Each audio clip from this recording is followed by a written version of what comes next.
Welcome to Creatively Montessori. Today I'm going to show you a pouring work lesson that I would have out in practical life, most likely in early spring, whether it's February for Valentine's and friendship, or maybe even April where I have lots of pastel things out. I chose this material, by the way, these are from the Dollar Tree, and they are for votive candles. I do actually like how heavy they are. They don't feel like if they drop, they would break right away. The basket is also from Dollar Tree. I normally wouldn't have pouring work in a basket, but the trays I had didn't have enough of a lip to them where I really did feel like there was such a likelihood they would drop off that I didn't want that. So the child would carry this material to the table. And then in this case, I would show them to take it out of the basket. It would be really difficult to pour in that basket.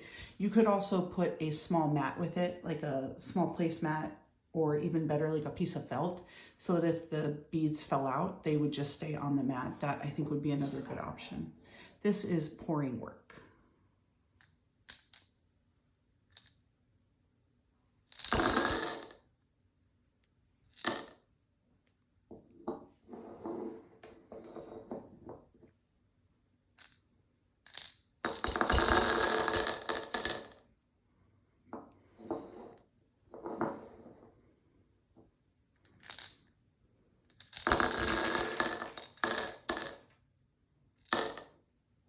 Did you see one got away from me that time? It's interesting how when you pour it differently, high up or faster, they tend to kind of pop out, back out, don't they?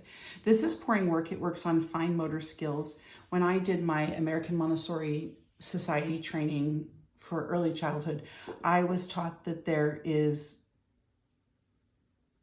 are different pouring works, meaning this is a dry medium in it. So you could have the exact same work where there is no spout and there are no handles, and you could have one that's dry and one that's wet. So whatever you have in here is called the medium, and that's a point of interest for the child. The fact that these have little pedestals would be a point of interest for the child.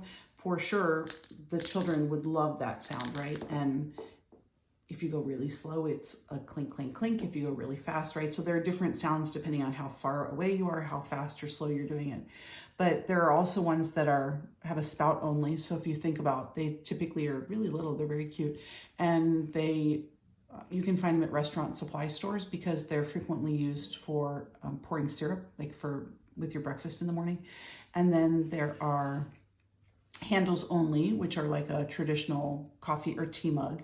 And then there are spouts with handles, which those are just traditional pitchers. So there are all of those different options. And each of those I have on my shelves in my Montessori classroom in a dry form and in a wet form.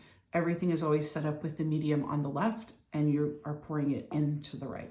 So this is dry pouring with no handle and no spout. I hope you enjoyed that quick Montessori lesson. Please click the like button and subscribe to our channel. If you hit the bell, you will be notified every time I upload a new video, and I try to do a new one every day for you. See you tomorrow.